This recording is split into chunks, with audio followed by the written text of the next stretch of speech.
안녕하세요 여러분. 난청인 청능사 BB히어링 대표 리키입니다. 오늘은 보청기에 대한 종류와 그 다음에 각각에 대한 장단점에 대해서 알아보는 시간을 갖도록 하겠습니다. 오랫동안 난청인들 컨설팅을 할 때 가장 난청인들의 관심사 중에 하나가 물론 가격 이슈도 있지만 두 번째는 외관이었습니다. 즉 보이는 거, 그 다음에 기능. 그러니까 보이지 않는 조그만 거면서 기능도 좋고 이런 거를 찾게 되는데 사실상 칩이 작아지긴 하지만 그게 한계가 있습니다. 그래서 이런 부분에 있어서는 조금은 청능사와 그 다음에 청각 전문가들과 협의가 좀 필요합니다.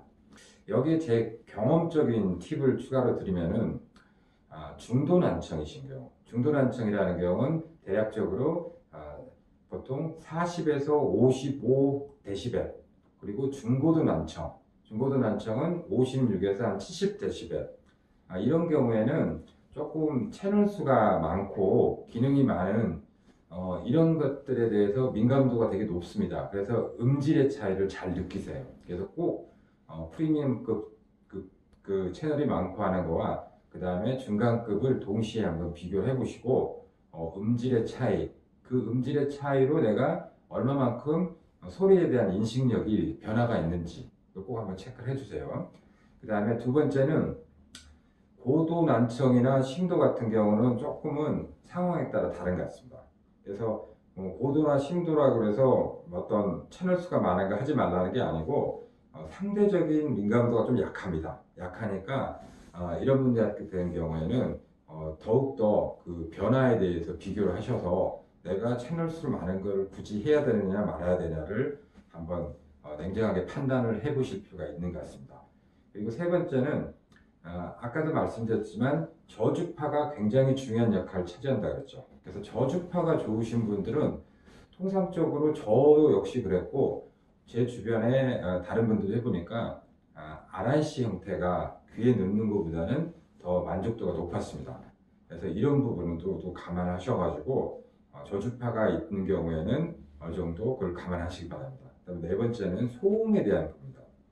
대부분이 소음 속에서 어떤 힘든 점을 토로하시는데 사실은 소음에 대해서 어떤 보고서나 이렇게 보면은 소음에서는 RIC가 즉 귀에 넣는 RIC 형태가 귓속형 이런 형태보다는 조금 더 낫다는 보고가 많습니다. 근데 이제 이게 체감의 정도가 큰 차이가 있습니다. 낫다고 하는 게 정말 확연하게 난지는 보고서와 실제 난청인들의 체감은 좀 차이가 있습니다. 그래서 그런 부분들을 체감의 차이를 느끼려면 대략 한 달 이상 정도를 착용을 해 보셨을 때 느낄 수가 있습니다. 저 같은 경우도 과거에 IRC 같은 초소형을 끼다가 RIC로 교체를 했더니 글이 난지 잘 판단이 안 쓸 때가 있었습니다. 근데 저 같은 경우는 적응이 좀 빨라서 그랬는데 2, 3주 뒤에 보니까 차이를 느끼기 시작했고 결국은 1개월 정도 지났을 때 소음에서는 어느 정도 그래도 개선이 된다라고 느꼈던 경우가 있습니다. 이게 사람마다 차이가 있고 연령에마다 차이가 있으니까 그런 거를 좀 정확하게 판단을 하시기를 알겠습니다. 자, 지금까지 좀 많은 얘기를 했는데 다시 한번 정리해 보겠습니다. 처음 보청기를 착용하시는 분들은 각자의 희망사항이 있으십니다. 그렇지만 가장 중요한 것은 외관이냐 기능이냐 이 부분입니다. 그래서 외관상의 이슈 때문에 기능은 어느 정도 포기할 건지 아니면은 지금 기능 위주로 갈 건지를 정해 주시는 게 좋고요. 두 번째는 자신의 청력에 맞게 어떤 형태의 보청기가 맞는지를 그 청각 전문가들하고 상의를 하시고 그리고 가격에 대한 지나친 민감성보다는 어느 정도의 가격의 할인도 필요하지만 그 청능사가 나에게 서비스를 계속 잘해줄 수 있을지 이 부분에 대해서 꼭 체크를 해주시길 바랍니다.